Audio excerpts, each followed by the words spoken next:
Over the COVID-19 crisis and the lockdown, I had a parent of one of my students contact me to find out how I went about making the book stool. This particular parent was aware of all the different DIYs I've created over the years and advised said to me, you know what, you should make some YouTube videos showing all the things that you do.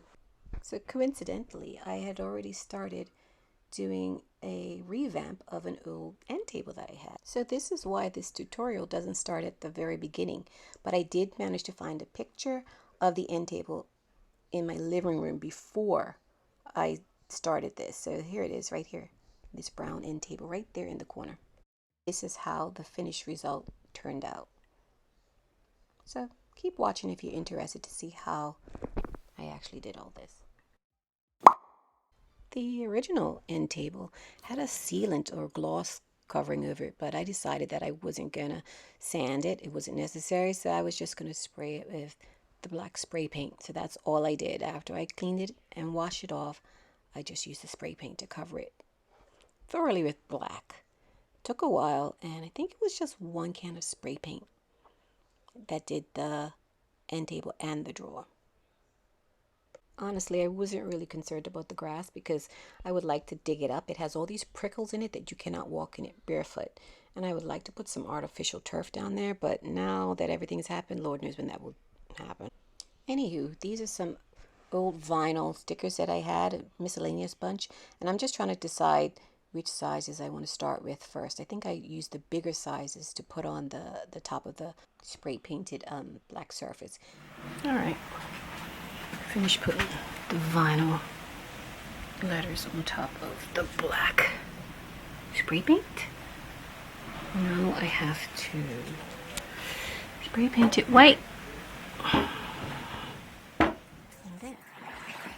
One can of spray paint is gone. That took a lot of white.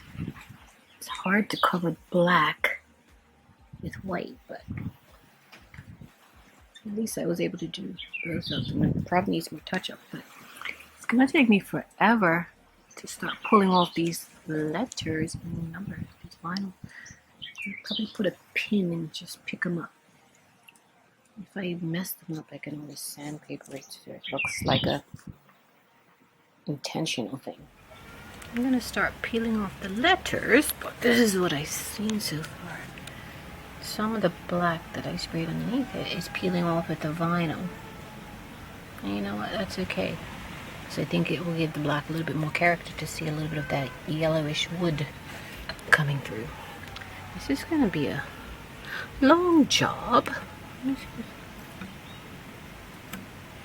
just feel like keeping these little, and I'll just have white numbers and letters.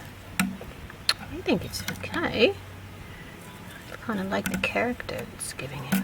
Oh, I can't keep this on the 8, but I think it looks cool. So, if I wanted to, I could always touch it with black, but I don't think I'm going to want to.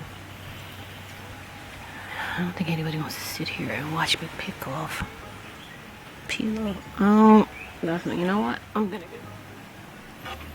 probably gonna need a pair of tweezers. That might be helpful. Ooh, W came off. Well, part of W. Let's scratch it. Oh, I think that flipped up.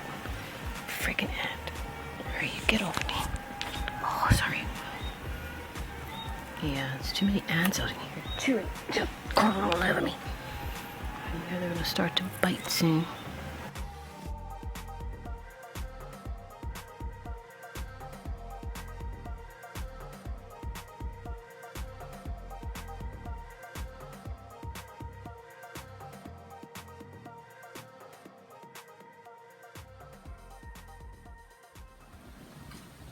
Okay, here's my finished end table.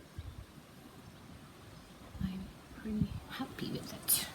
At least doing them with the stickers, you don't have to worry about later on them peeling up. So that's one of the reasons I took the time to just use the vinyl cover and then pull them off.